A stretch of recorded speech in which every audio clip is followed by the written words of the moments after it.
헤르만 바빙크 박사의 신학에 대해 살핀다. 특별히 그의 신학 저서 중에서 유명한 Our Listener Fate, 영어 제목이죠. 원제는 마그날리아 대인데, 그래서 한글 역본은 하나님의 큰일, 그 다음에 개혁교약 개요, 이렇게 수가 되었고, 그런 책들을 참고하고 제가 컴팩트하게 요약본으로 낸 것이 합리적 기독교 신앙, 합리적 기독교 신앙 헤레본.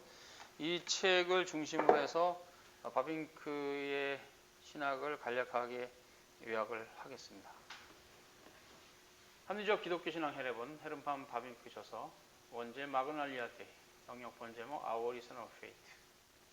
바빙크가 살던 시대적 상황, 정통 신학 변증을 위한 그의 몸부림, 바빙크 신학의 핵심 솔리데 글로리아. 첫 번째 우리가 살필 수 있는 것은 바빙크가 살던 시대적 상황입니다. 헤르만 바빙크 박사가 살던 시대적 상황은 16, 17세기 종교개혁 시대랑 무척 다릅니다. 17세기까지 유신론, 기독교 유신론,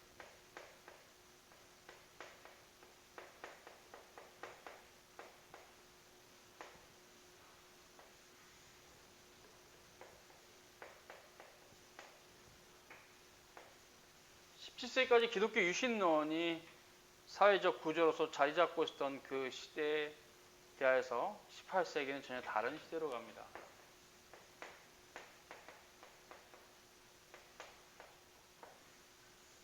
계몽주의라고 하는 전대 미문에 문화적 풍토가 있게 되고, 이것은 신에 대한 거부 운동으로 나타나죠. 물론 계몽주의의 첫 자리는 무신론은 아니에요. 이신론입니다. 이신론.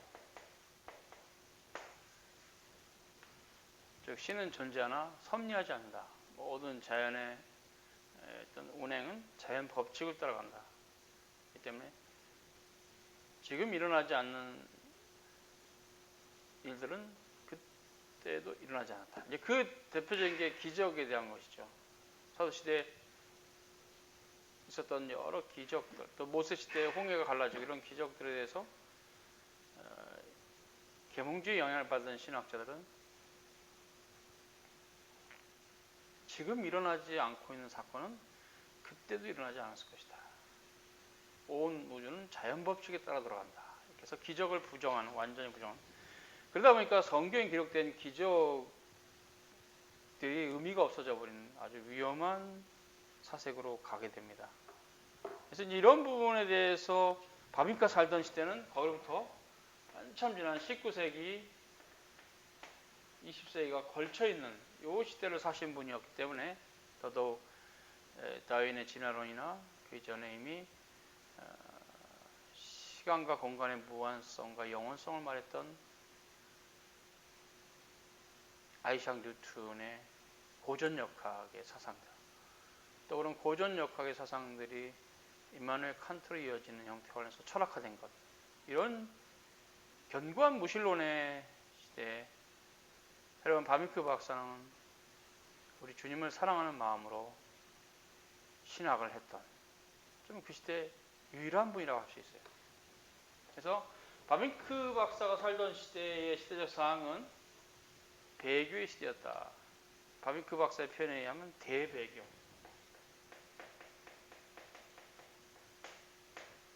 대배교의 시대였다.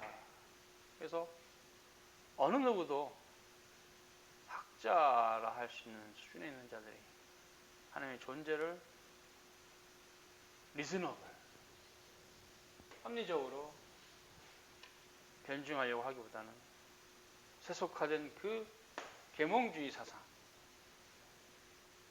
아이작 뉴턴이나 임마누엘 칸트,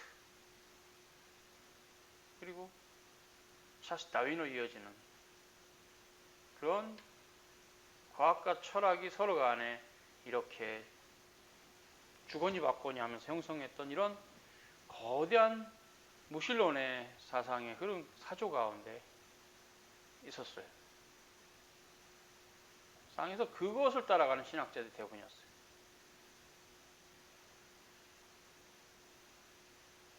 그때 바빙크는 홀로 유실론적인 관점에서 객관적으로 학문을 하게 됩니다.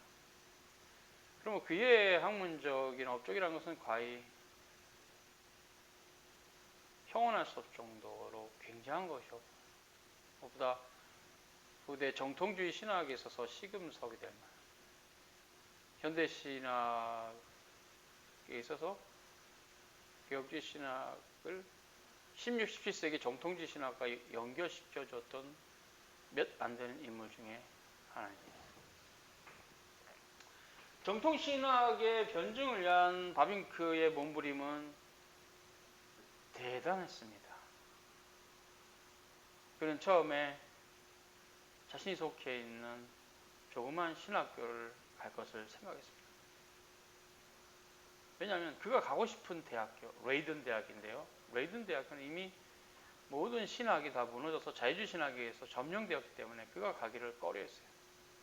그러나 그의 부친과의 면담과 여러 가지 대화 가운데 결론을 맺고, 흔히들 쓰는 속담에 호랑이를 잡으려면 호랑이 굴에 들어가야 된다 하는 신념으로 그가 레이든 대학에 가서 박사학위를 받고 졸업합니다. 그는 평소에 늘 말하기를, 내가 레이든 대학에서 나의 모든 평소에 쓰던 경건을 잃어버렸다. 즉 그것은 뭐냐면, 그렇게 주님을 찾고 찾았던 바빙크의 경건한 신앙이 레이든 대학에서 많이 훼손됐다는 얘기죠. 그만큼 힘들었다는 얘기죠.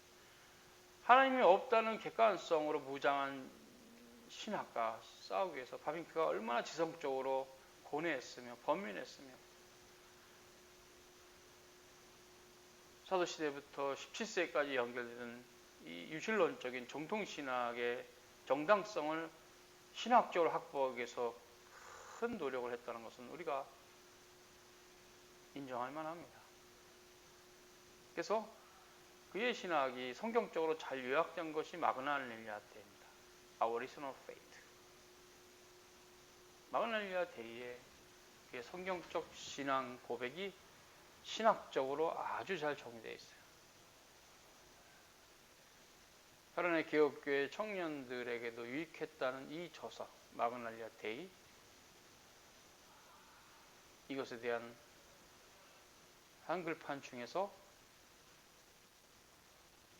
요약판, 합리적 기독교 신앙 해례본을 살펴볼 겁니다. 바빙크 신학의 핵심은 솔리데오 글로리아입니다. 바빙크는 종교개혁 시대 신학을 섭렵하면서 얻은 결론은 오직 하나님께 영광. 그런 차원이 루터주의와의 차이로 분명히 드러나는데요. 하나님의 성정이 이루고자 하는, 우리 하나님을 알아감에 있어서 쉬지 않고 나아가는 전진하는 신앙으로서의 개혁신앙의 독특성을 바빙크는 발견했다고 할 수 있어요. 무엇보다 그 시대가 계시를 거부하는 시대였기 때문에 헤르만 바빙크가 계시철학이라는 글을 통해서 만물은 계시로 왔다. 맞습니다. 창조도 일반 계시고 구속은 특별 계시인데, 만물의 존재 자체가 하나님의 계시의 산물이다. 바빙크 이런 놀라운 하나님의 말씀으로부터 그 지혜를 깨달은 바빙크의 가장 성경적인 이러한 신학적 진술들은 당대 자유주의 신학의 근원을 뽀개는 매우 놀라운 가치였어요. 존재 자체가 하나님의 계시의 산물이다. 바빙크는 또한 그 계시는 은총과 연결시키면서 계시 자체는 하나님의 은총이다. 그래서 특별 계시가 특별 은총이고 일반 계시가 일반 은총이 되는 것이죠. 이런 바빙크의 계시관은 매우 중요한 후대 정통신학에 있어서 방향을 정하는 것이라 할 수 있습니다. 그래서 계속 이제 앞으로 이어질 헤르만 바빙크 박사의 합리적 기독교 신앙 해례본 살피면서 강의를 이어가겠습니다. 수고하셨습니다.